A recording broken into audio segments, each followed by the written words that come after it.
ఎందుకంటే మీరు స్కూల్లో నేర్చుకునేది ఒకటి, అధ్యాపకులు చెప్పేది ఒకటి, మీరు స్వంతంగా మీరు పుస్తకాలు చదవటం, ఎంతసేపు కూర్చోబెట్టి ల్యాప్టాప్స్లో కూర్చోవడం, ఫోన్లు చూడటం. తల్లిదండ్రులు కూడా ఎలా ఉందంటే మా అబ్బాయి ఫోన్ పట్టుకొని ఇలా టచ్ టెక్నాలజీ మొత్తం తిప్పేస్తుంది, బాగా ఎడ్యుకేట్ అయిపోయాడు అనుకుంటారు. ఇంగ్లీష్ నేర్చుకుంటే ఇంగ్లీష్ వచ్చిన దానివల్ల మనకు తెలివితేటలు రావు. ది క్రియేటివ్ కెపాసిటీ, ఇన్నోవేట్ చేయగలిగే మైండ్, ఇవన్నీ రావాలి అంటే మటుకు చాలా మల్టీ టాలెంట్స్ కావాలి మనకి.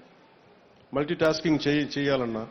అందుకని దానికి మనం స్వయం శక్తితోటి చదువుకోవడం అనేది చాలా ఎసెన్షియల్. అపార్ట్ ఫ్రమ్ మన పిల్లలు మన టీచర్స్ నేర్పించేది కాకుండా.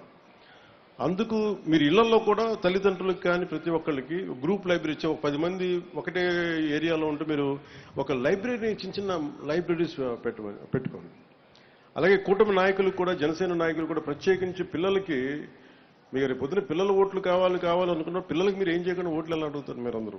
అందుకని పిల్లలకి ఏదైనా కనీసం లైబ్రరీస్ లాంటివి మీరు పెట్టండి, మొబైల్ లైబ్రరీస్ లాంటివి.